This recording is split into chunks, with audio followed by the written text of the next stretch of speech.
Welcome to the conversation. I'm Carrie Ann, and I'll be your host in this first segment. I, of course, am joined by Jared, our resident astronomer, as well as Mike, our rocket specialist. We're going to be definitely making him dance today. And then, of course, I've got Dutta behind us, who was going to be producing the show. Now, today in news, we have dwarf planets and planets, oh my. And lots of rocket launches. Oh, it's so good. And in the second segment, Ben is going to be discussing the Icarus 1, which is the analog Mars mission, with questions submitted by you guys, which is going to be really cool. And then, of course, we're going to round out the show with comments from last week's show. This, of course, is Tomorrow Orbit 10.38. Good morning. How's everything up in the sky?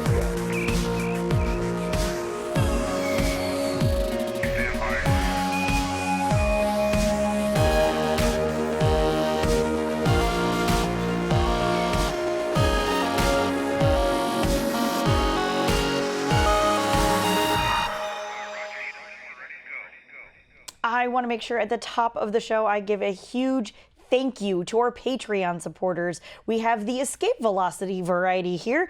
They get their name in the show in all three segments. They get exclusive access to Patreon-only hangouts and so very much more. There are so many things, not even enough time to list this all. This is going to be a long enough show the way it is, so I'm going to just try and keep this short. If you are interested in any of these things, like getting your name in the show, or others, head on over to patreon.com/TMRO. Okay, so we're going to do things a little bit differently because there are so many rocket launches. How many are there? There are so many rocket launches that we're going to make Mike dance for a little bit, and then we're going to make Jared dance for a little bit. So you get a rest. I'll take a break for just a moment. A bit. Yeah, of course. Oh wait. I know. He'll come back. I know he's sulking in the corner now. That's fine. So Mike, we figured we would do these chronologically, right? Is that what was the decision? That's right. Yeah. All right. So that's right. There were 6 launches this week. 3 of them happened on the same day, which was Monday of this last week. So yeah, let's get started with the first one that happened on Monday, I guess. On, which take us away. Was the return to flight of the Long March 2D. De la preparación del inicio, ahí va a dar inicio, acaba de despegar. 1:13.14秒，4.15秒，This was a Long March 2D rocket that was launching a Venezuelan Earth observation satellite. That's why we had this Venezuelan commentary there. And this launch took place at 4:13 Coordinated Universal Time from the Jiuquan Space Center in the Gobi Desert in northwest China. Now, the 2-stage rocket successfully placed the VRSS-2 spacecraft, or the Venezuelan Remote Sensing Satellite, into orbit, and it also has the nickname of Antonio Jose de Sucre.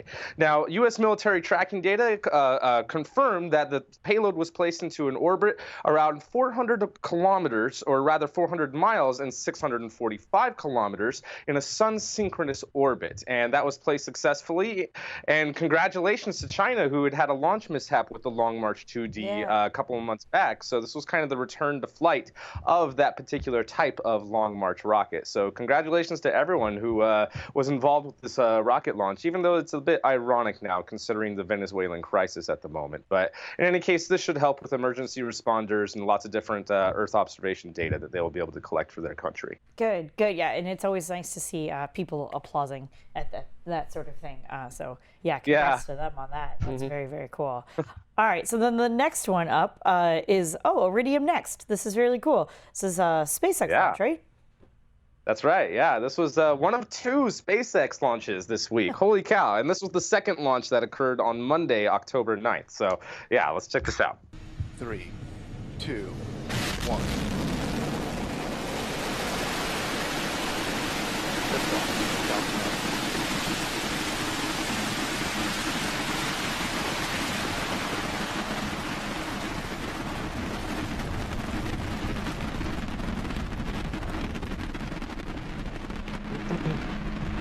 Now, this launch occurred at 12:37 Coordinated Universal Time from Space Launch Complex 4E at Vandenberg Air Force Base in California.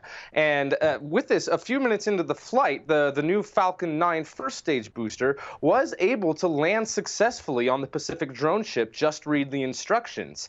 This was not only a successful landing, but it was the 17th successful landing overall and the 10th landing at sea. So that's awesome to see. Very cool to see. But the payload for this mission, the primary reason for this mission, was 10 of the Iridium Next satellites. This was the third batch of 10 Iridium Next satellites launched by SpaceX, and they were successfully placed into a circular 625-kilometer orbit, a sun-synchronous orbit that was, for those of you in the United States, about 388 miles up. And although they do have slightly, or will have slightly different inclinations from each other over time, they were deployed one at a time. We didn't get to see all of the deployments visible on camera, but the ones that we did get to see looked awesome. There was even an accidental solid oxygen secondary payload that you'll see here in just a second, which I thought was just hilarious that we got to see that break off right there. Whoops.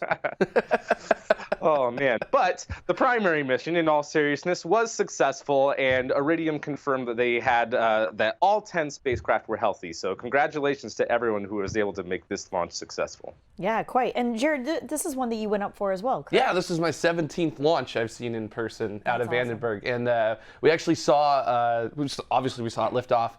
We saw the interaction of the plume between the first stage and the second stage, which I would say is about 1/3 the brightness of a full moon. So it was very obvious. And then we saw the second burn that the first stage does, but we didn't see the landing burn because one, hills in the way, and two, it's over the horizon from Vandenberg when it does that. So, Gotcha. But it was amazing. Nice. That's awesome. Yeah. And so Check that out after we're dark. all on Twitter anyway. So if you Yes. want to follow Jared, I know you updated some of your tweets or some of your pictures, kind of thing. Yeah. So always and feel videos free. and things. So Yeah, very cool. Really cool. Down here in LA, some people were saying that they could just go outside and see some of Yes. the, really tiny, but you could still see it because it was nighttime. Yeah, it was Well, basically visible from literally from like San Francisco to Las Vegas to Phoenix, all the way down to Ensenada, Baja California. So, Amazing. Yeah, it was a huge area that could see it. So Very cool. Yeah. Nice. Gotta love a clear night for that sort of thing. All right, so then next up, this is a Japanese satellite. Yeah, this was the third launch on Monday, and this was an H2 rocket. This was Japan launching the fourth and final satellite to augment their GPS network. With this, with the third launch, it occurred at 22:01 Coordinated Universal Time from the Tanegashima Space Center in southwest Japan.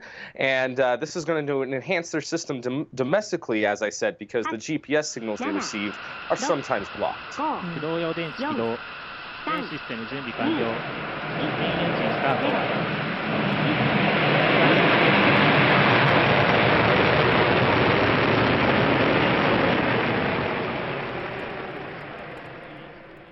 Such a Now, the gorgeous launch H2A pad. rocket?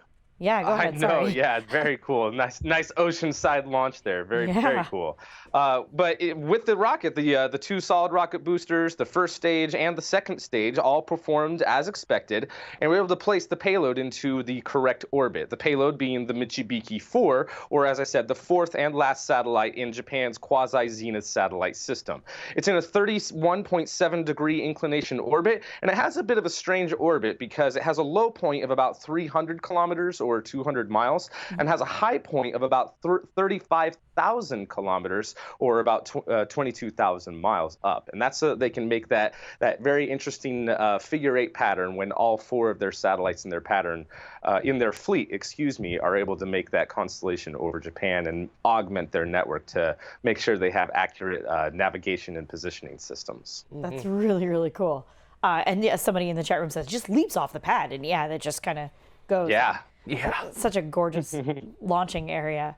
Okay, so now for the rest of the week, because there's more. Another another SpaceX launch. What was going on with this one? Yeah, so this one was launching a communications satellite, but just one instead of multiple satellites on this particular launch. 3, 2, 1, 0.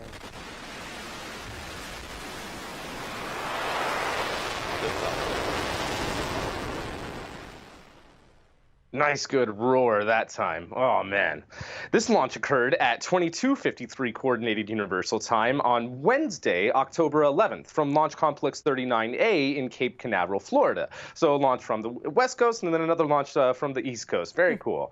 This was the third flight of a recovered Falcon 9. This particular Falcon 9 first stage previously flew for the 10th CRS flight earlier this year in February, and they were able to land it successfully on the Atlantic drone trip, Of Course I Still Love You, making this the 18th successful landing, 11th at sea, and the second successful landing for this particular booster, which is awesome. Man, when are Now, those the payload itself stats are just going to get weird after a while. Okay, so this is the 25th yeah, we probably of won't this and keep the up 4th with of it the... as it goes more routine. That's funny though. I'm sorry, go on. But as you see the payload deployment right there, that is the SES-11/EchoStar 105 satellite that both SES and EchoStar are sharing capacity on. Now, for that, it's going to be traveling. It was placed into a geosynchronous transfer orbit, and it's going to be using its own propulsion system over the coming weeks to get into an equatorial geosynchronous orbit about 35,000 kilometers up. So this was able to successfully be placed into orbit. And I thought it was interesting that SES was the first customer for the first time that they did a flight on a reused Falcon 9 stage. And so here they are kind of trusting them again. And just, I love that this is happening. And it's going to be interesting as and where these launches happen to see how the launch prices come down for SpaceX and whether or not this is truly going to be paying off as everyone hopes it will. So very cool to see. Yeah, interesting. And then we still have more, of course. We have a European Space Agency launch. What was that one? Yeah, this was a European Space Agency launch, launching their Sentinel 5 precursor satellite, which is measuring greenhouse gases. But this was actually launching on top of a Russian rocket. It was a converted ICBM that has been modified for space launches. Huh.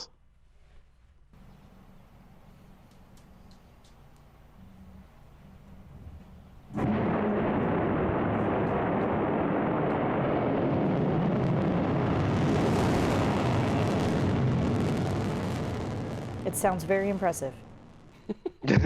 Unfortunately, not much to see there. Launched from a silo, actually, a little hard to see. That is the Rockot, the rocket named Rockot.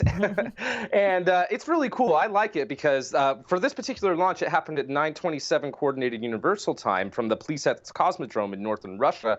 And I really like it because it has a Breeze KM upper stage, which is the inner portion of the Breeze M stage without the donut-shaped drop tank that is used on Proton launches. And this allows for quite a few capable missions with this smaller rocket. There's the Breeze KM stage right there igniting. And as I said, the payload itself is the Sentinel 5P, and it was placed into a polar orbit about 800 kilometers above the Earth. And it's going to be measuring the atmosphere in real time, and it's going to be cooperating with the rest of ESA's Earth observation Copernicus fleet. So very cool to see this happen. I really like these smaller launches, and congratulations to everyone who was involved with it. Very cool. As Dariachi, I'm probably getting that username incorrect, says in the chat room, if I recall correctly, it means ranger in Russian, so not quite as odd of a name. So yeah, I suppose a rocket called... It doesn't translate very yeah, well. it just looks like a rocket. Y'all spelt rocket wrong.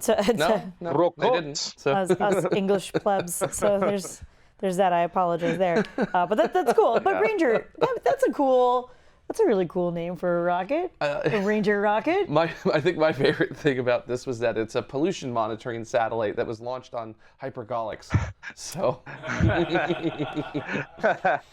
so good one. Nothing wrong about that. Good one. Good one, Europe. Good one. So. Sometimes it takes a little to save a lot or something. Okay, and then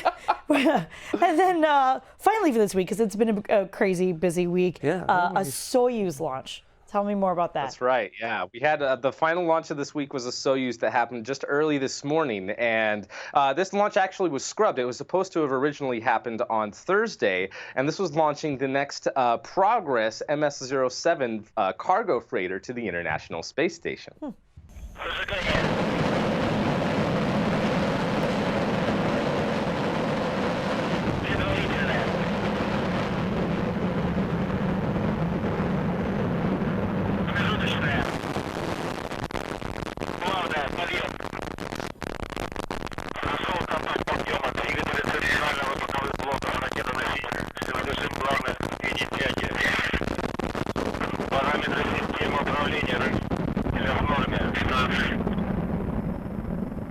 Now, even though Russian officials never said why the rocket had a launch abort, this launch was successfully able to take place at 8:46 Coordinated Universal Time from the Baikonur Cosmodrome.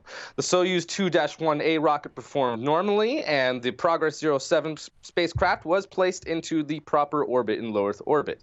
It has 2.7 metric tons of supplies, provisions, and fuel for the International Space Station on board. And although it was originally scheduled to have a fast rendezvous to the International Space Station, only taking about 2 hours, the delay in the launch itself is requiring the Progress to use the old 2-day rendezvous maneuver and is scheduled to dock to the International Space Station on Monday. Now, it's going to remain at the space station until about March of next year before it disconnects and then re-enters the atmosphere and burns up with trash on board. So very cool to see this launch happen. It's just so cool to see all of these launches happen this week. We had one more that almost happened early this morning as well, but got scrubbed once again. So way to go, we'll have Heather. to talk about that at a future date. Yeah, we will. We definitely will. As Dennis in the chat room is actually correcting us, says it's rumble in Russian is Rockot. Which is it's also a really cool name.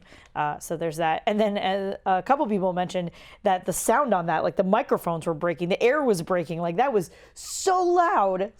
Even here Jared's like, oh, I love the thing in there. Yeah. That was very, very bit cool. windy. A little bit. All right, are you ready? I'm ready. All right, Mike, thank you. Have some water. I say sit down, but then we'll lose you on screen. So, yeah, exactly. I'll drink for 20 minutes. Yeah, exactly. Right, all right. I don't have a holographic chair anyway. Mr. Jared. Yes. You've got some news for me. Yeah, from the outer solar system. Actually, both of my newses are from the outer news. Both of newses? your news They're eye? both.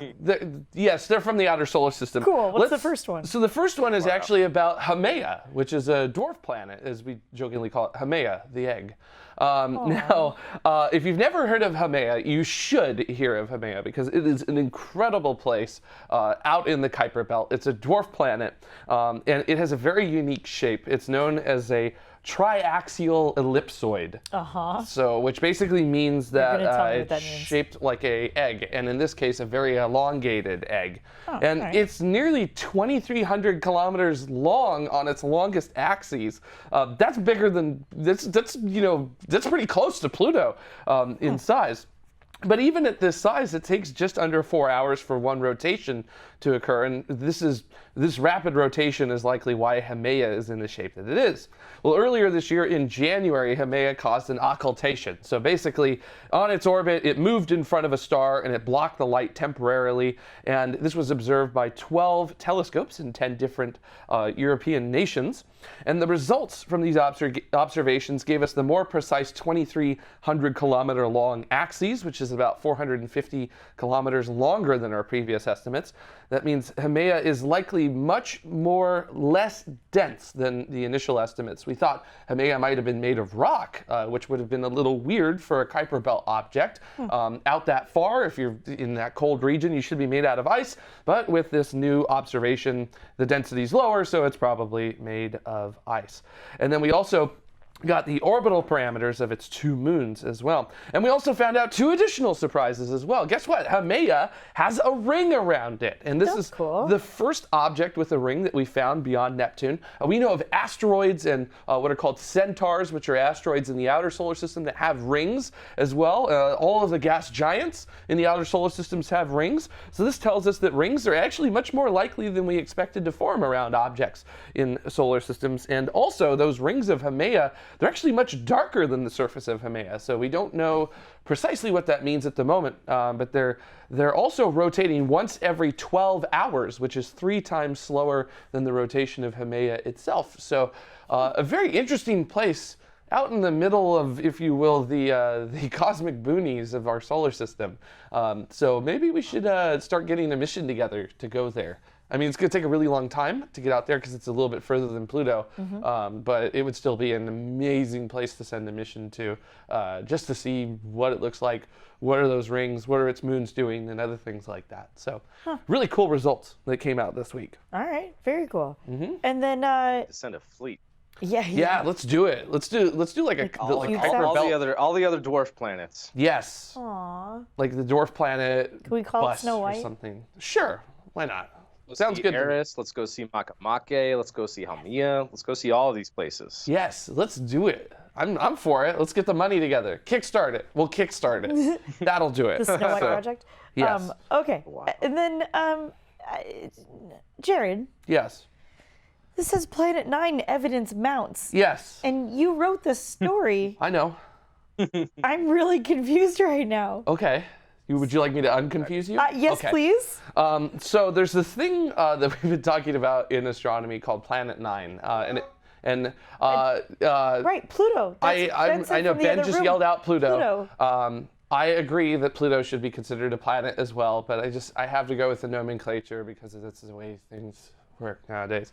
And I guess we could just start calling it Planet 10 and annoy people that way. So Planet 9, but actually Planet 10, was first proposed by Caltech astronomers Mike the Pluto Killer Brown and Konstantin Batkian in January of 2016. And they've released a new paper from them that is narrowing down where to look in the hunt for Planet 9. Now, it was proposed as a way to explain these weird orbits of multiple Kuiper Belt objects that all line up together way out in the outer solar system. And there's been plenty of papers written both for and against the existence of Planet 9. But this new paper from Brown and Batkian, however, makes an extremely strong case for not just the existence of Planet 9, but that something like Planet 9 is actually the reason why our solar system is the way it is. So the paper basically suggests that Planet 9 likely formed closer to the sun and then migrated outwards, much like our current understanding of the gas giants and their formation in the solar system as well. And Planet 9 may account for a curious mystery as to why our sun is actually tilted about 6 degrees off the plane of the solar system, where the planets orbit, or what we call the ecliptic. Now, Planet 9 actually also fits very nicely into our understanding of exoplanets, which of the confirmed 3,529 exoplanets of this morning, majority of those actually fall into masses of size between super Earths, so a little bit more massive than Earth, and mini Neptunes, which are not quite as massive as Neptune, but still sizable. And this is where we expect Planet 9 to actually be in this artist's conception of it right here. We expect it to have about 10 times the mass of the Earth, which would put it, if it were a gaseous planet, at about this size compared to the Earth and Neptune. Now, Brown and Batkian are continuing their hunt for direct observation of Planet 9, if it does exist, and they're using the Subaru telescope on Mauna Kea at the Mauna Kea Observatory, and a direct optical detection would settle any and all doubts. And hey, this is a star chart right here, and we're coming up on winter here in the northern hemisphere, which means that Orion is going to be coming up, which they've narrowed it down that Planet 9 should be somewhere near Orion in the sky. So you amateurs at home, give it a shot. See if you can see Planet 9 from your backyard. Best of luck to you, because you're up against some guys that are using a 8-meter telescope in basically the best observatory in the world. But hey, who knows if you might steal their thunder, perhaps. So. And you can possible. name it whatever you want. Yes, you can call it whatever you want. So you can call it George. So, 'cause we were going to call Uranus George, but that got voted down. So. Aww. And I will love him and I will hug him and I will name him George. Yes. Isn't that right? The old Bugs Bunny? Is that the way that goes? Oh, wow. Okay. Sorry, we're a little bit off Sure, course. there's a whole Don't bunch mind of me. conspiracy theorists out there who already want to call it Nibiru or something like Oh, that. yeah, Not well- saying it's aliens, but it's probably aliens. Or I mean, we could however name it goes. that I don't know. and freak out a portion of our population if we felt up to that. man. But I don't Can know. you if just we're- imagine the press release? I don't think we're as astronomers. We try not to be mean when we do things, unless you're Mike Brown and with Pluto. Anyways. Oh, wow. Now, see, that was mean. All right. So with that, what we're going to do is we're going to take a little bit of a calendar break. You can see any and all launches that are going to be coming up in this coming week. And when we come back, we're going to be talking with Mars, for lack of a better definition there. So stay with us and we'll be right back. Look into her face, determination in her eyes. She won't give up or quit or fall for little fashion lies. Filled with awesome expectation, this girl's a fascination, and nothing in her way will keep her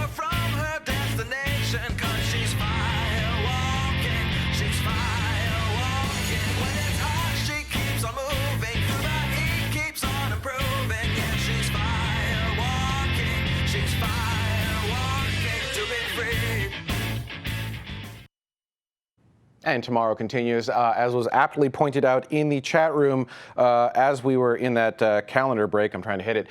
We have an Atlas V launch tomorrow, and that was scheduled due to a delay, so the calendar was made prior to us knowing that we were going to try to launch an Atlas V again. So there may be one launch this coming week. All right, I want to give a shout out to all of the patrons of tomorrow who've helped to make this specific segment of this episode happen. These are people who have contributed $10 or more. There are escape velocity patrons. We also have our orbital patrons. These are people who've contributed $5 or more to this specific episode. To find out how you can help crowdfund the shows of tomorrow, head on over to patreon.com/TMRO. All right, we are joined by the mission control team for LUNARES. And before we get into introductions, I did want to say that last week we called it Mars, which we referred to as Modular Analog Research Station, but apparently this past June it was actually changed to LUNARES. What was the reason behind the change? Is there a reason to change the name? Well, hello everybody. Yeah, there was a reason to change the name because we are simulating not only surface of Mars but also surface of the Moon.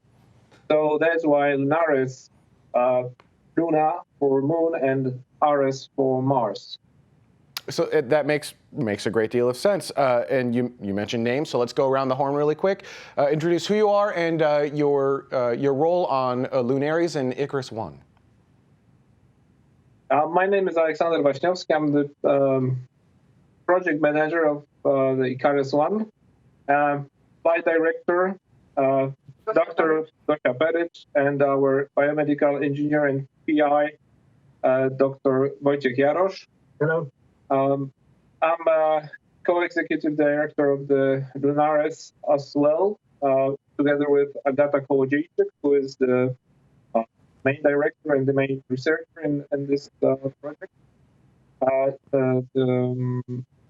Actually, right now, our mission, Icarus One, has been held already for 7 days and is ongoing for the next 7 days because we have 14 days isolations there. And it's a very specific and very original mission with a handicapped astronaut on board. Marcin Kaczmarzyk, who lost his eyes and hands in explosion. And so let's talk about a little bit about Icarus One. You mentioned that there's a handicapped astronaut on board, but what's actually going on here, right? What are you guys simulating? What's the purpose of what you're doing here? Yeah, we are simulating Martian mission, but not the day 0, but 0 plus 20 years or something. So the situation when the colony is already set and people get older, get sick, lose their capability of working, or they become handicapped. And we are trying to first search through all the problems that may face a handicapped astronaut on board, starting from the habitat, and through the suit, through the EVA problems, even preparing food or taking care of the garden without eyes or hands.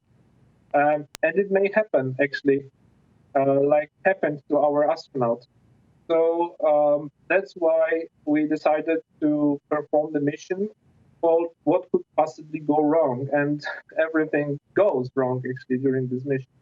And you're performing both sides of this mission, right? You've got a mission control here on Earth, and then you've also got a simulated Martian habitat, which means that you're going to have a time delay between the two. Are you simulating that time delay as well?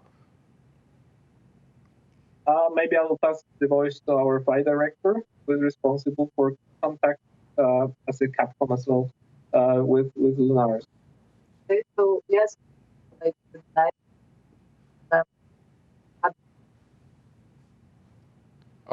We're missing your audio, unfortunately.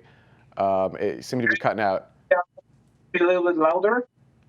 Yeah, we have such a system which is integrated with the habitat operational system, and we have 20 minutes delay one way right now, which is implemented in the habitat OS. But the idea behind this mission is that those colonies are going to be more and more independent. And Earth, the mission control on Earth, of course, would take care of them, but not as meticulous, let's say, as it would be the day zero mission. So because of that delay, we actually are unable to interview the astronauts live because we would have to ask a question. It would take approximately 20 minutes to get there. They would then answer the question, and it would take approximately 20 minutes to get back. That's 40 minutes out of the show for one question. That wasn't going to be a viable thing. So just like what we would have on Mars, if we were interviewing a real Martian habitat, we actually sent out some questions in advance, and we have a really quick video they sent out of crew introductions just to kind of go over who they are. So let's really quickly roll the crew introductions. We are the crew of Icarus 1, which stands for Innovative Concept Hours, or Mars. And I'm the commander. My name is Christiane. I'm from Germany, and this is my crew, Stepan. I'm Stepan. I'm from Poland, and I'm the Chief Safety Officer. I'm Zuzanna, I'm from Poland, and I'm the medical doctor of the crew. My name is Marcin. I'm a structural material scientist as well as public relation officer. My name is Lucy, I'm from France, and I'm the crew engineer. And how was the crew picked for this particular mission? Well, each time our crews are very meticulously chosen. People are usually with more than one specialty, like doctors, engineers, pilots, divers. And in this situation, the main person in the crew was Martin, who is the handicap astronaut, and the rest of the crew was kind of an envelope which would be useful in this mission. So this kind of recruitation was quite different than the general astronaut role. It was a direct recruitation. We had a few questions from the community that were sent over to the crew that they have since answered. So let's start off with one from Fit Orion, just talking about the mission in general, which is what is the focus? Just psychology, or did you have real approximate hardware as would be used on a real mission? And the crew answered with the following. We mostly think about the experiments, psychological experiments, putting 6 people or 5 people together in a habitat like ours, watching as they interact and as they live throughout those 2 weeks. We have badges, as you can see, on our necks. And those are a mechanism that monitor where we go, how much we spend, time we spend in each of the rooms. They also record the sound, the level of the sound, so they can record if we talk with somebody and how long do we talk. We have some other experiments, though we don't have any hardware that will eventually be used in Mars. On Mars, but we have things that should simulate how could it be like we have how could it be on a real Mars mission.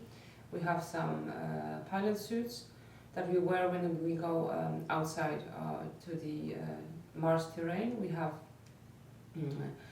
as we shown you before, some biological experiments to see if it's possible to run those experiments by people that maybe not exactly are biologists. So mostly it's psychological experiments, but we also do some experiments that may be used in Mars missions for real. Those name badges are pretty cool, the ones that record everything. So they're recorded 24 hours a day, 7 days a week, 365? Or how do those work?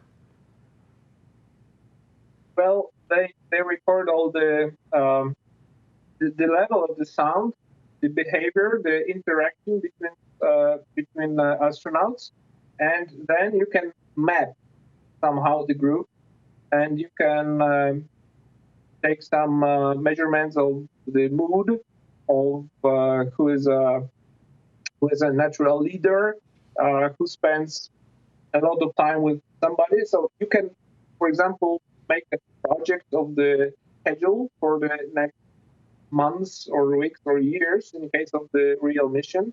But it's quite useful on Earth as well. From our community, Jazz Throat's asking, what about the disabled astronaut? What can you tell us about this particular aspect of the mission? Okay, so question is quite general, but well, he's doing quite well, if that was the question. All the astronauts went through the survival training before. It was training in the air, in the water, like UET, Styria, and the rep tactics, the first aid. So he was performing very well as well before. And right now, he works as a regular astronaut on board. He performs EVAs, he performs his own experiments because he's a specialist on the meteorite. And he performs some experiments with the chondrite on board. So he's a regular regular member of the crew.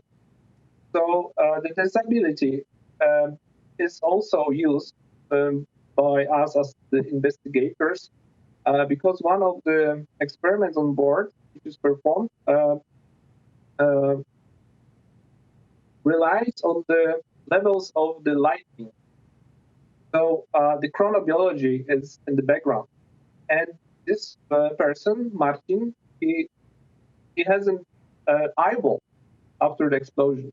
So he has no receptor for light. So we may use him as a control.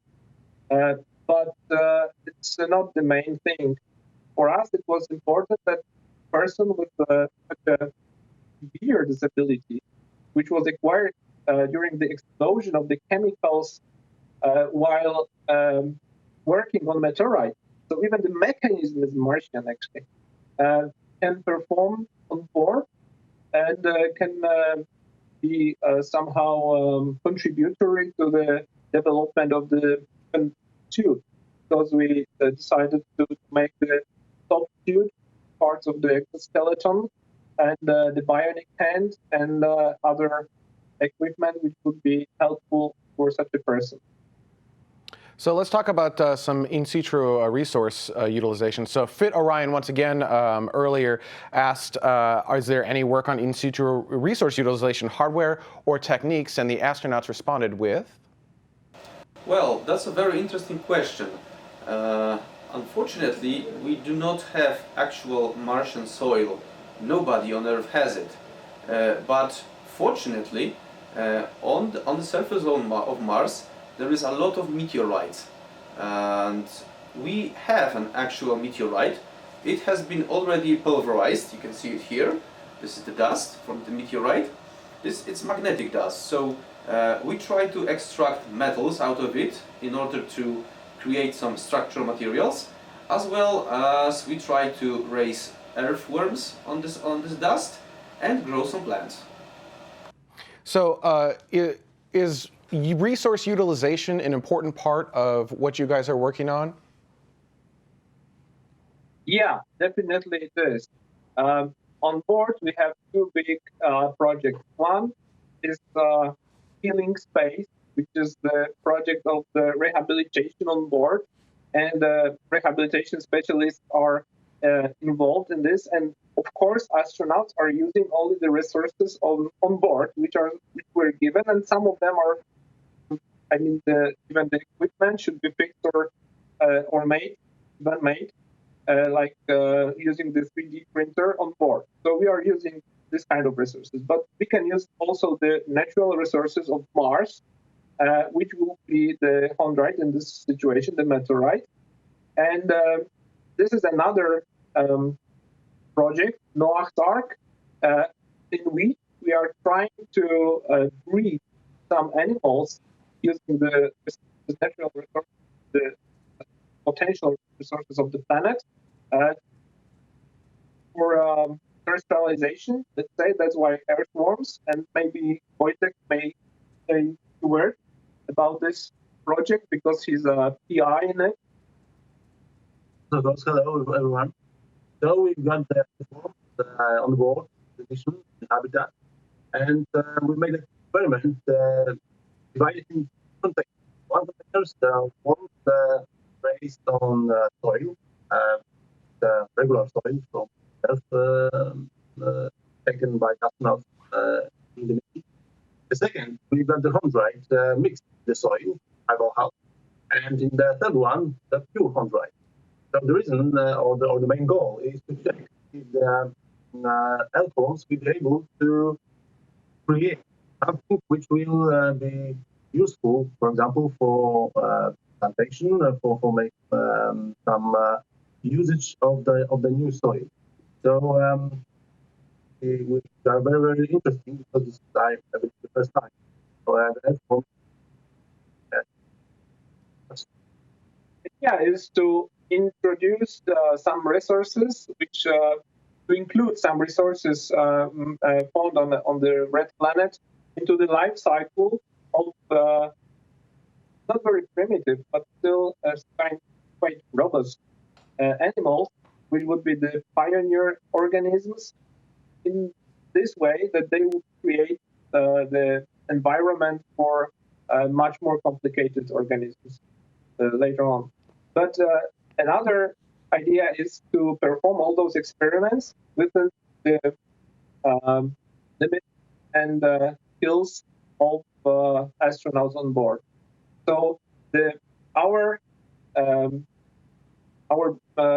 support is as small as possible because we want to stimulate the independence of the astronauts there as well. So kind of along those same lines of, kind of using the resources available, what not a lot of people may realize is that there likely won't be meat, or at least regular organic meat, for quite a while. So this question comes from Owen asking, did you all have to become vegan? And the astronauts responded with? On simulated Mars, we are eating like military rations in which we have breakfast, lunch, and dinner. For example, for breakfast you can eat spam in a can and some cookies, hard cookies. On lunch we have like chicken with rice and vegetables, tea and some cookies more. The lunch we can heat with our chemical heater. We put there some water inside and it's boiling and the stuff is like ready to eat in like 10 minutes. Then we have desserts, extreme batons, salt, pepper, and we, in the end, we can eat dinner with pate, some more cookies, chewing gum, and dessert like fruit baton. And also we eat plants that we grow in the biolab, like peppers, like mint and other stuff. Yeah. So the last part's, I think, the most interesting because, Martians are going to have to create their own food. They're not going to be able to bring, 100 years worth of prepackaged food with them for any amount. This is just not going to be a realistic thing. Are there plans in the future to try to simulate using only food that you've grown in your habitats, or is that just something that you guys aren't worrying about right now? Well, yeah, we are worrying about this all the time. According to NASA guidelines, 80% of the food should be prepackaged and 20% should be created or grown on board. And that's why the calorie coverage of those meals ready to eat is like 80% of the daily intake. So the rest should be produced on board the bioponic garden, aquaponic actually. And another possibility is, potentially food from the insects. That was the question about the meat on Mars. Well, we don't take pigs, but we can take some other organisms. And it's not a coincidence that we are working on earthworms, on leeches, on other animals which may be used actually in many ways, not only as, let's say, helpers to create soil out of the chondrite, but some of those species are edible.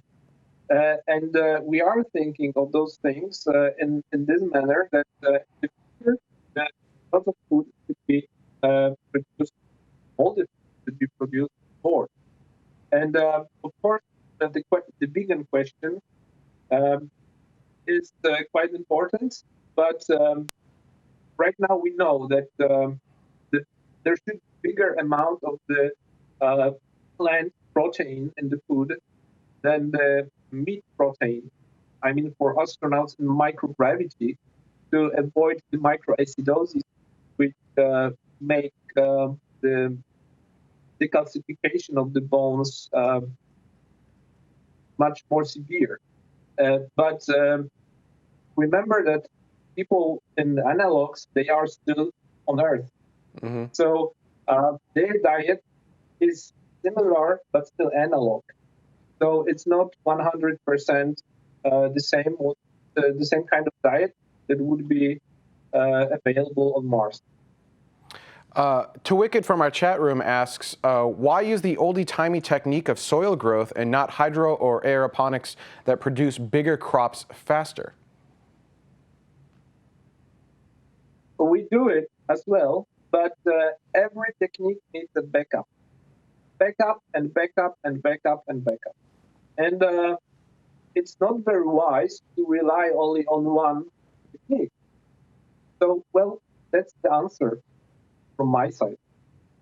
And then, all of these things require water. So another question that was asked in advance from, I think that's Finnegan, how much water do you take with you? And the astronauts responded with? So water in this mission is really important because it would be very important when we go to Mars. It's a consumable that we need to live, but it's also very heavy.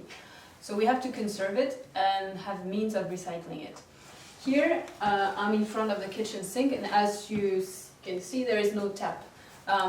We take a little bit of water in a bucket to wash our dishes, and then we empty another bucket containing all these dirty dishwater. In a way, we recycle water because we take the condensate water from the air. Thanks to a dehumidifier. So this is a way of reusing water. As for showers and washing our hands or washing our teeth, well, we have to conserve water as well. So showers last between 1 minute and 2 minutes of running water. And this water, we collect it and we reuse it for example, wash the floor or wash other things in the habitat. Washing our hands and brushing our teeth goes really fast, and it's only a matter of milliliters. Drinkable water, potable water, we are required to drink at least 2 liters of water per day. So this is water that we have in bottles. Each astronaut in this mission has their own bottle for the day. And how seriously is tracking all of their water consumption as well as the water usage of the habitat taken? Because in theory on Mars, you should have access to water someday in the future, correct? Yeah, maybe. But right now we are not focusing on this kind of problems like searching for water on Mars.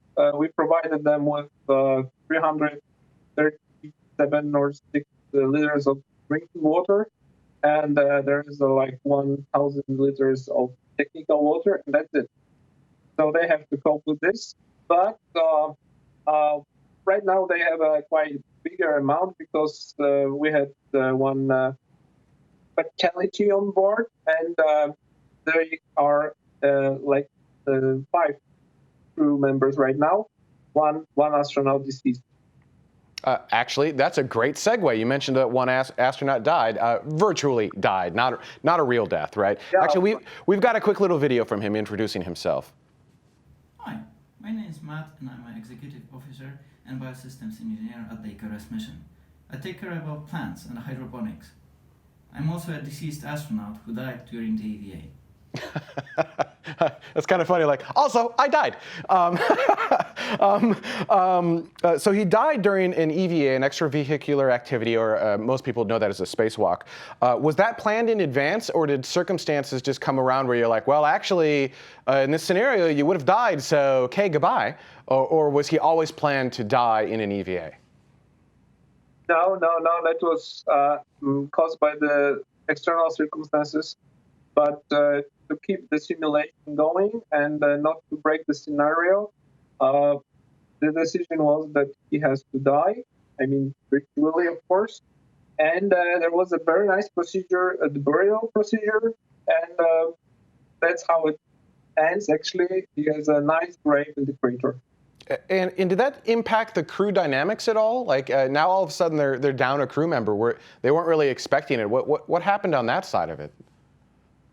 Well, it impacted mostly our flight director, who has to reschedule all the schedules for 6, and now there are 5 of them. But all the experiments are going, and all the EAs are made, and it's a problem actually. If you simulate thoroughly the EVAs, the spacewalk, and you have one person less, then there starts to be there begins to be a problem with let's say simulated radiological problem, because they will get bigger and bigger dosage of the radiation, because they will have to make the EVAs more often. So, and we are trying to be as realistic as possible. So we are taking the doses of the radiation into consideration in terms of EVA therapy. But influence, of course, the dynamics of the crew. But those badges will show us how, because there were like 4 days with the badges and 6 astronauts, and right now we'll have another days with 5 of them all. So we can even have the hard evidence of the changes and the dynamic. Yeah, those badges are really, really cool. I didn't realize you guys were doing that, and I saw that, and I was like, oh, those are actually quite awesome. The astronauts did take a moment to give us a quick tour of the habitat, and we've got, we edited that down a little bit. It's a slightly longer video, but I actually think it's pretty cool. You'll be able to see kind of everything that they're working on. So here's a quick tour of their hab. So we are in the atrium, which is the main space of this habitat. That's a space where we can sit together, speak at night, tell us stories. We can work here during the day if we are tired of working on a desk. It's also the space where we do our exercise in the morning, and for this reason we have our yoga mats here and some TerraBands. We are in a habitat where we cannot walk more than 5 meters in straight line. So we need to get some exercise done, some sport to stay fit and be able to sleep at night, but also so that our muscles don't get too stiff and that we have pain in the neck, in the shoulders.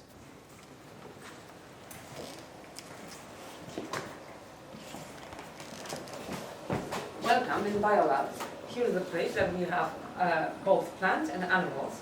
As you can see on the left wall, we have hydroponics, which are plants that I try to grow without using soil. Next, I have here some animals. Those are leeches, bigger and smaller ones. In the next room,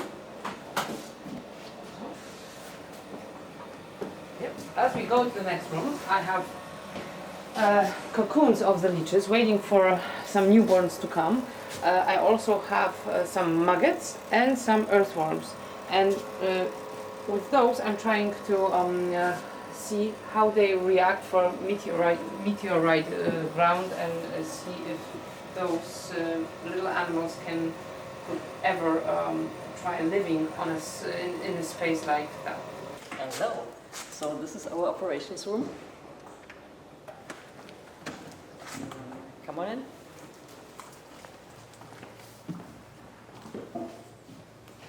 So this is the room where we work on our computers.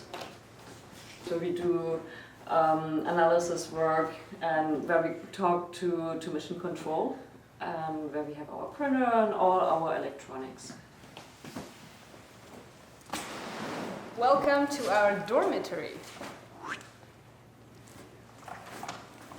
This is the place where we sleep at night. So we have individual bunks, and each bunk is equipped with a mattress, a yoga mat that we can put under, and we have also things to store our personal items that we brought together with us. Yeah, there are 6 bunks and hangers. Yeah, it's just personal items and clothes here, and sleeping astronauts at night. Now, guys, we've got the kitchen here. Hi, I'm Stepan, as you remember. This is our kitchen. Here we've got briefings. We eat here, we talk here, we talk about our schedules and cleaning stuff. Yeah. Now we will go to the storage. Come on. And this is our storage.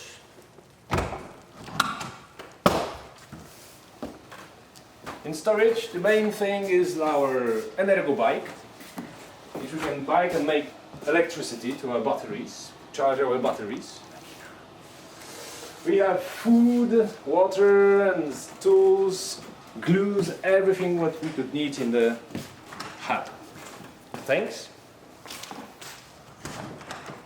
Hello, welcome to Analytic Laboratory. It consists of 2 parts. The first is so-called EVA prep room, which stands for extravehicular activity preparation room. All our spacesuits are stored here, and all the equipment for extravehicular activities.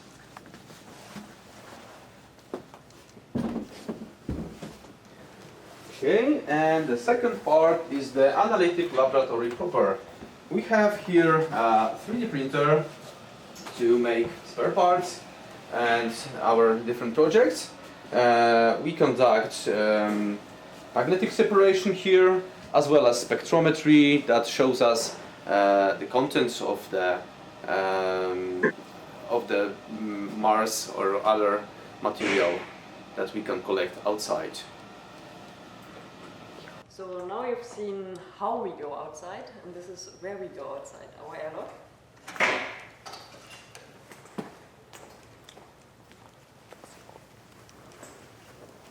So this is the place where we wait. I will just close the door so we can...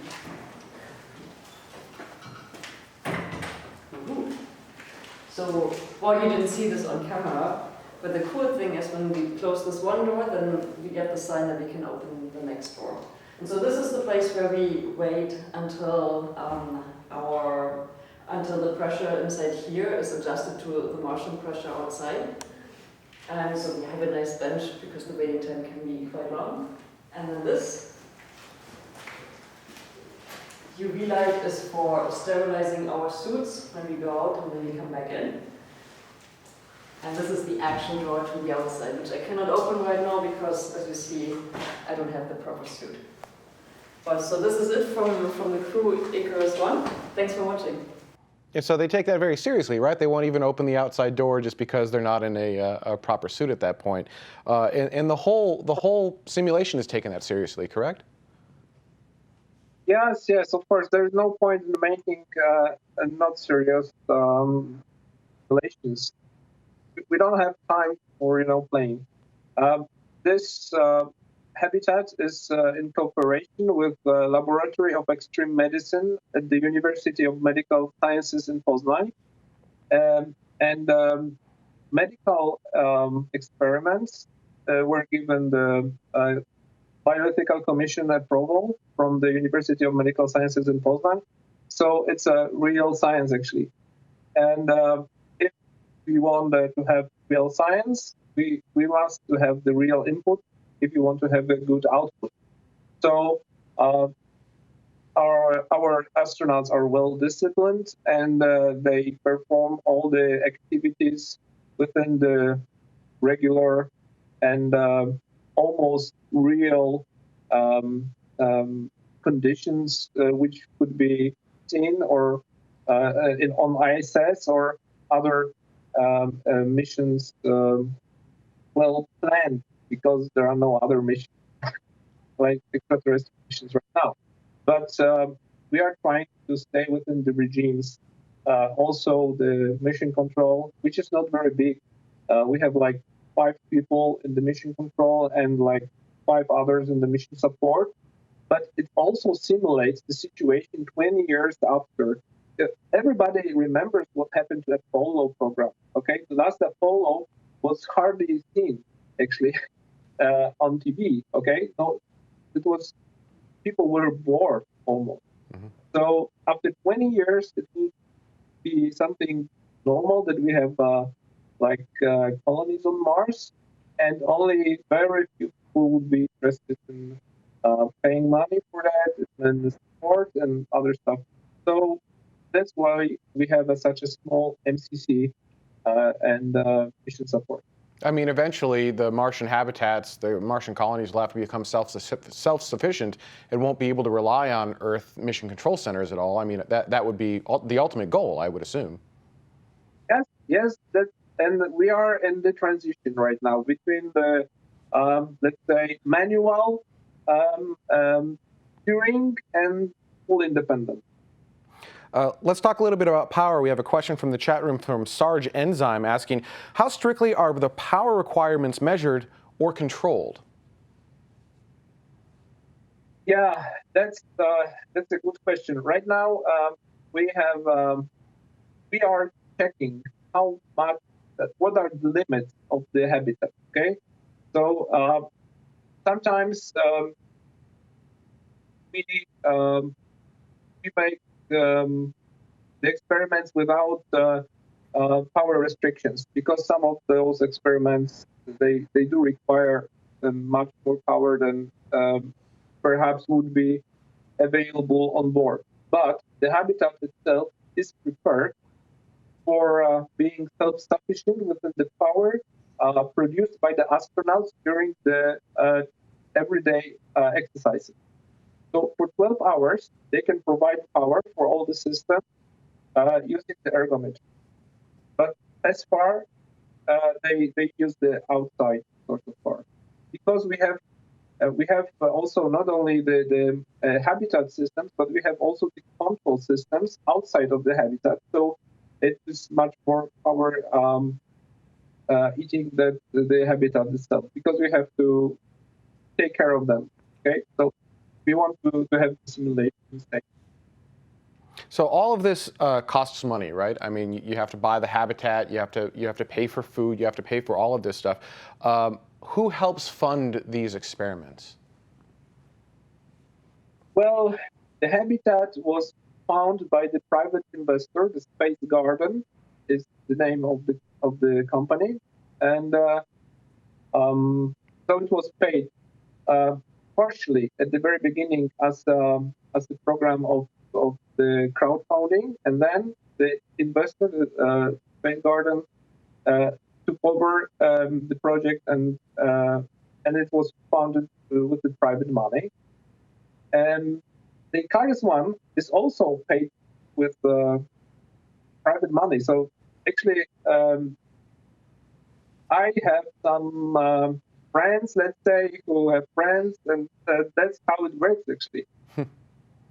Yeah, and we are cooperating with Polish, mostly Polish companies, like Arpol is the company which provides us the meals ready to eat. Like the producer of the extreme bars, this one, the name of the bar. And like we have also manned Martian roving vehicle, which is actually the Blue Wheel wheelchair. It's a wheelchair. So it's it matches to the idea of the working somehow the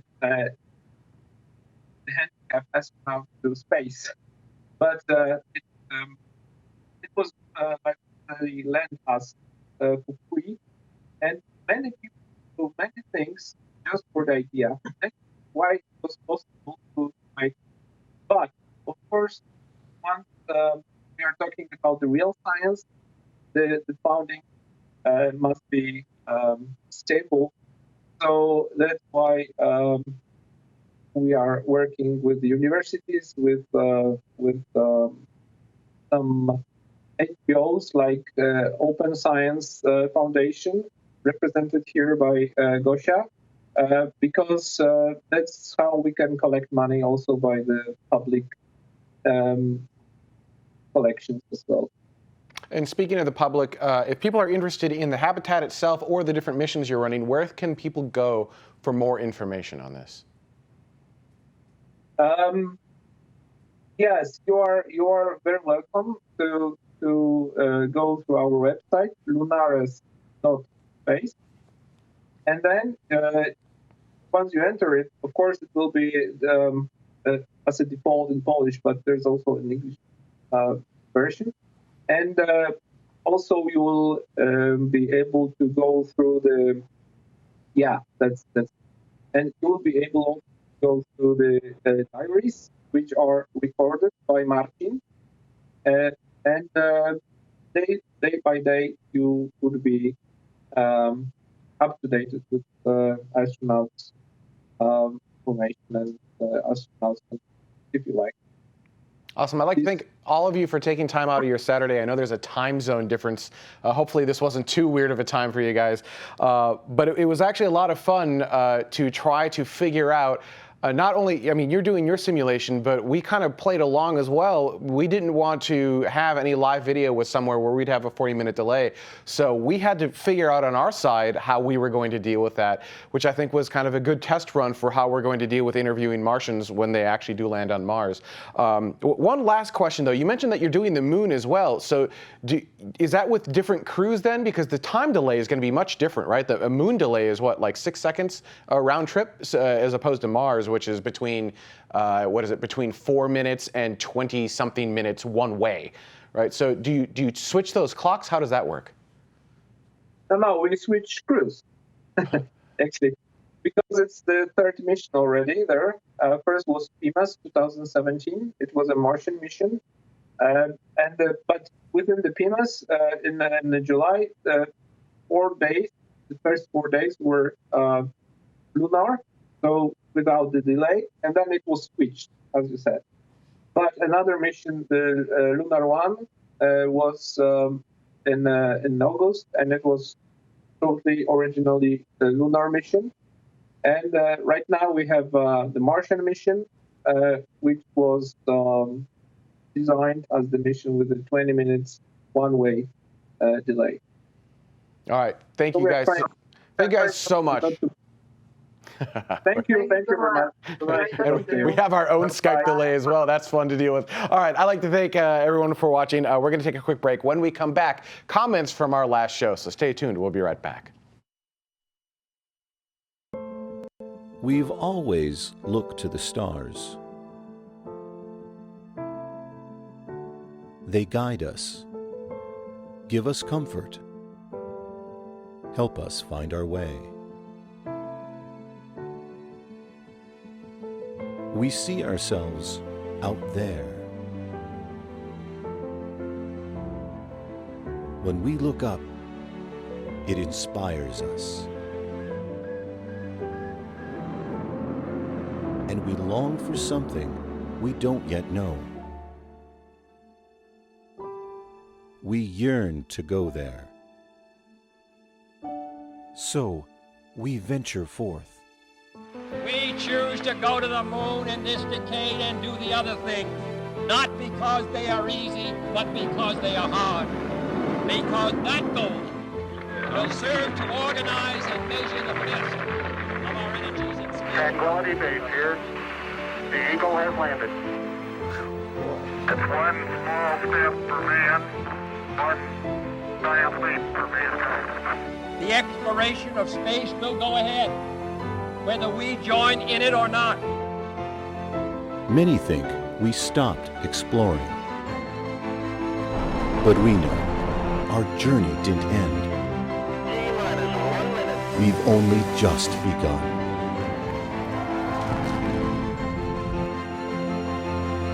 Orion is functioning perfectly at this point.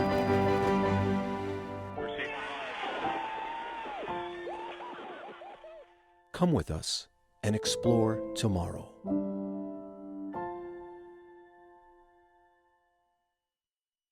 And welcome back to Tomorrow. Now, before we get started with comments from last week's show, shout out to all of our patrons of Tomorrow who've helped to make this specific segment of this episode happen. These are people who've contributed $10 or more. These are people who've contributed $5 or more. And back to $10 or more. These are Escape Velocity patrons. Lots of people. And then, of course, our Orbital who have contributed $5 or more, and our Suborbital patrons who've contributed $2.50 or more. Each different level has a different set of rewards and things that you get for contributing as a thank you for helping to make the show go. And to figure out how to help contribute for the show, head on over to patreon.com/TMRO. All right, let's go ahead and get started with some comments from last week's show. Carrie Ann. Okay, so last week's show, Orbit 10.37, was the National Space Council is what we were talking about. A bit of a, I suppose, roundtable is not quite exactly, it was a discussion. Oh, did I put the wrong... You did put the wrong thing in there. That's not right. That's the image I put in there. That's not... that's wrong, Ben. That's just straight up wrong. I'm sorry. Episode before that. Yep. Yeah. Yep, it's just the conversation that keeps going, I guess. For those of you, first of all, really quickly, if I may, there you go. There we go. Thanks. It's just in case you were wondering.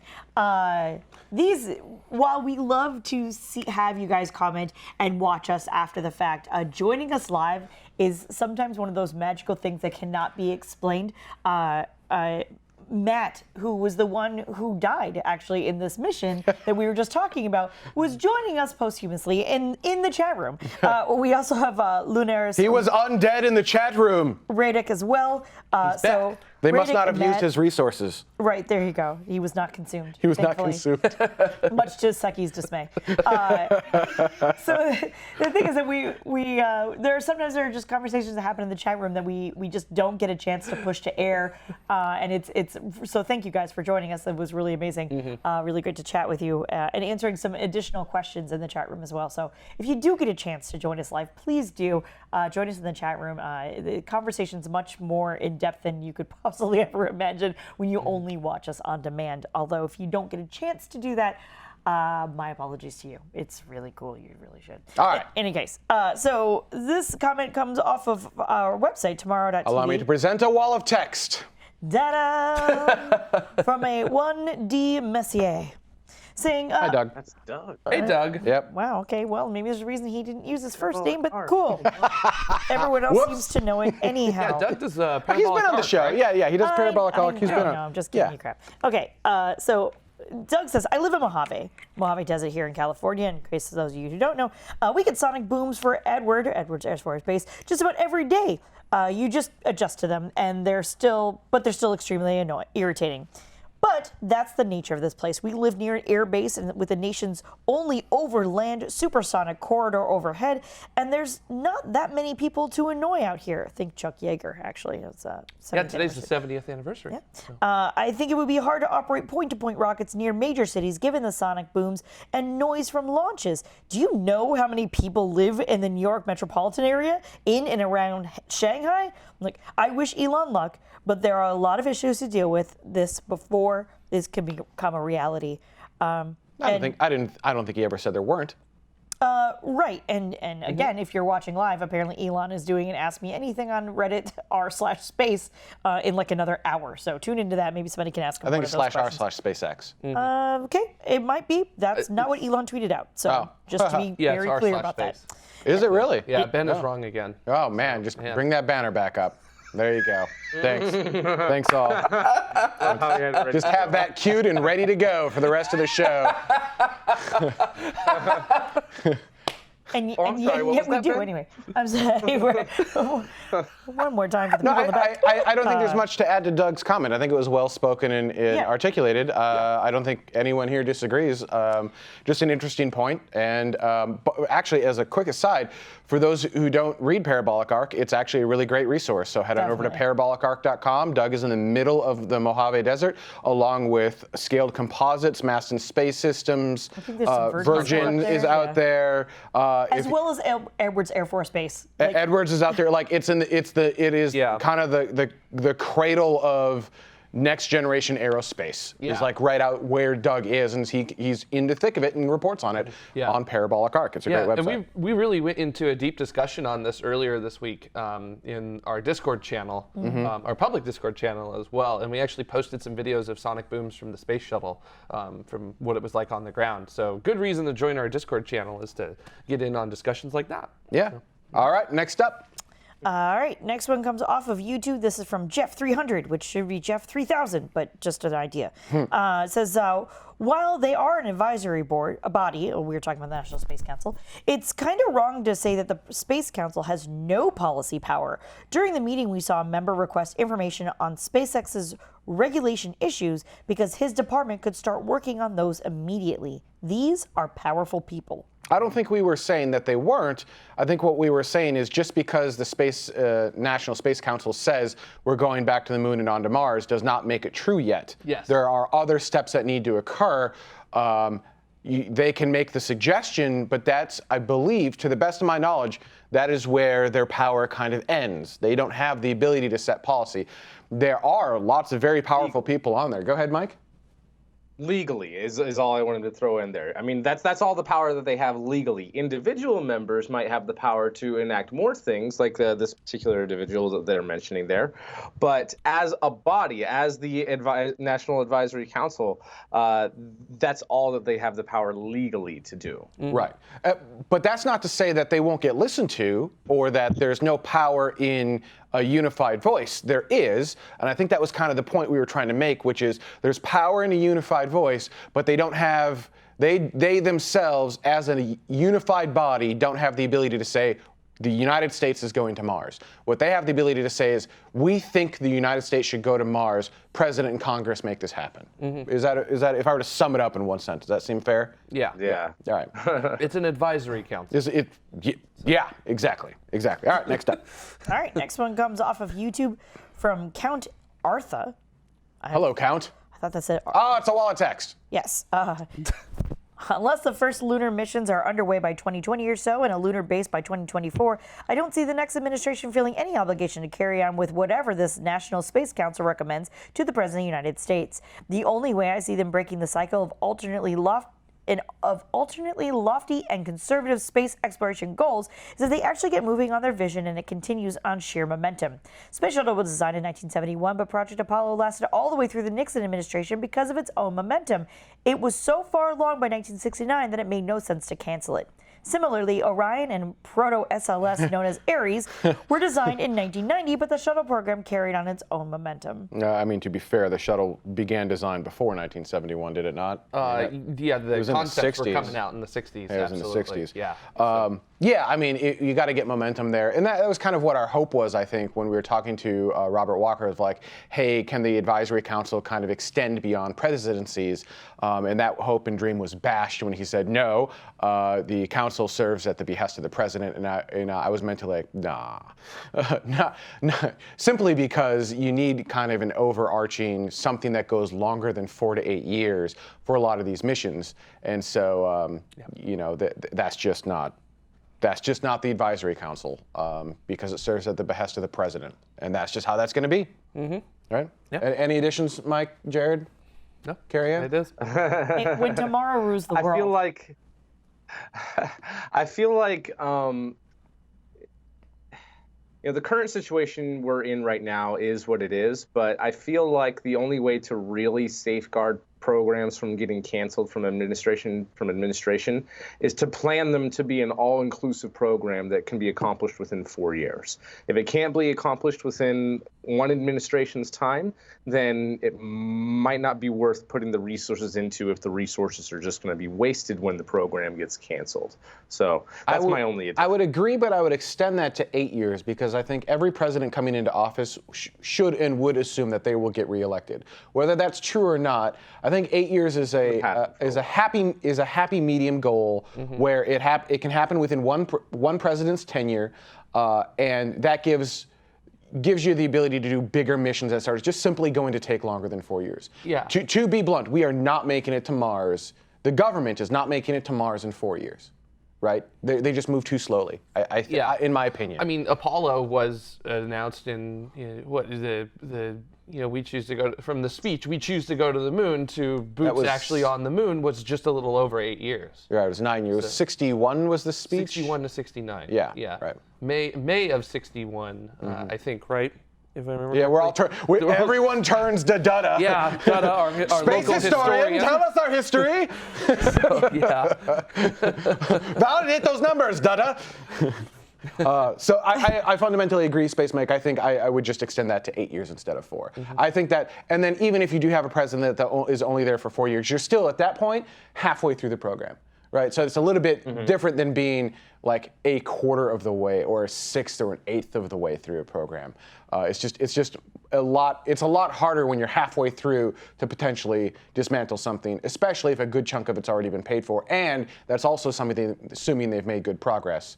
And if the president does get reelected, whoever that president may be at that time, then that vision can continue to completion at within 8 years, assuming they don't slide behind. Blah blah blah. All right, next up. All right, next one comment comes off of Reddit, actually, from Occupied Duna. Duna? I don't know. I saw that, and I always read that as Dutta for some reason. For Occupied Dutta. For some weird reason. Duna, it's the Mars analog in Kerbal Space Program. Thank you. Yes. All right, Occupied Duna. On the idea of the National Space Council could help to enthuse and interest the masses in space, leading to more funding. In a general sense, there is a good deal of support for space by American citizens and politicians already, but it comes down to an issue of money or of value / money of cost, right? Building enthusiasm will help marginally, but in order to really improve value / cost, you need to find a way to cut costs. The barrier to boots on the moon and Mars is not public support, it's cost. Until a solution is found that enables these truly exciting activities at a lower cost, we will see the same pattern of stagnation and periodic redirection in NASA's human spaceflight program. Yeah. I mean, yes. If I may, I think we've found a solution already, and that's fixed price contracting. I mean, it's worked pretty well for the commercial cargo and commercial crew programs, and I think that we just need to move over that way for everything.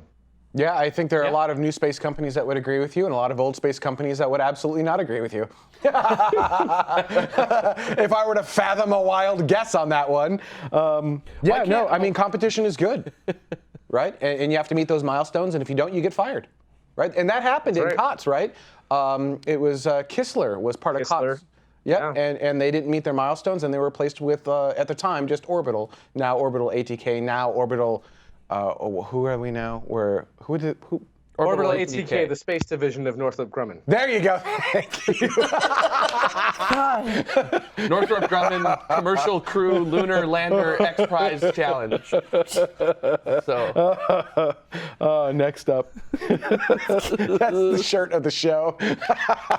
That is amazing. That is amazing. It's like star now. Okay. Next up. And look, this comment comes off of Patreon from Joseph Habdank. Orbital ATK, a space division.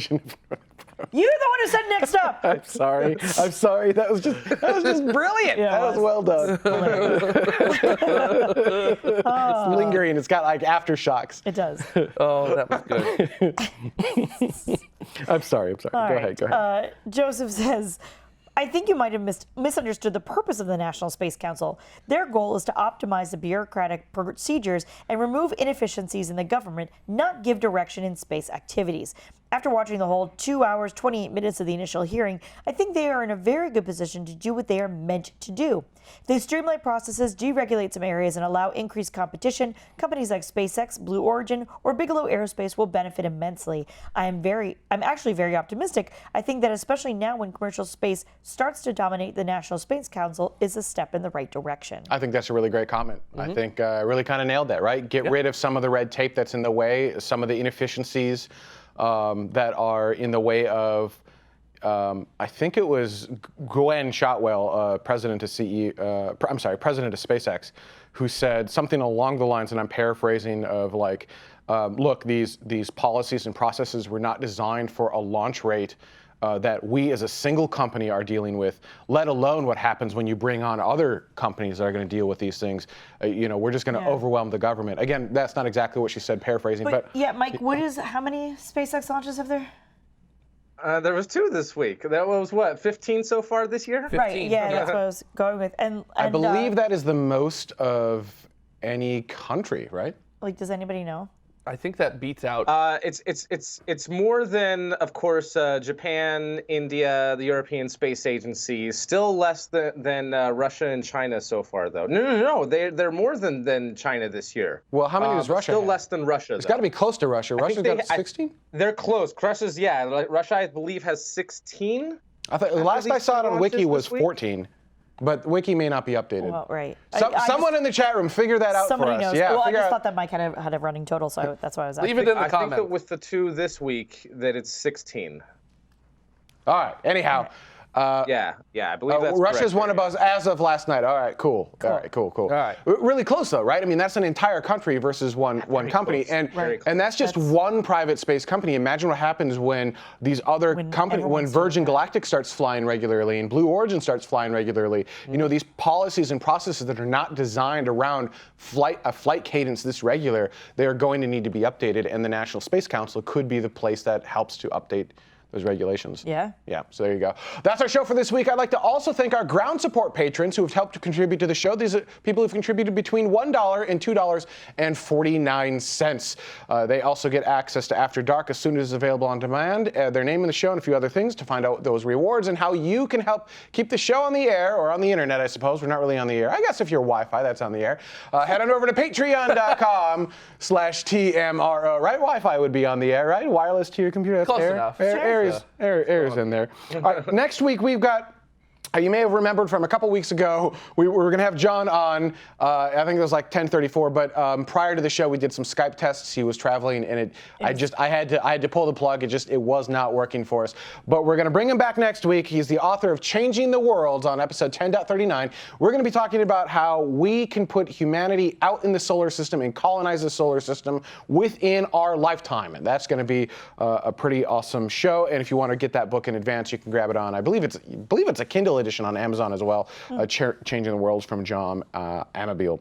All right, that's our show. I'd like to thank everyone so much for watching. After Dark up next.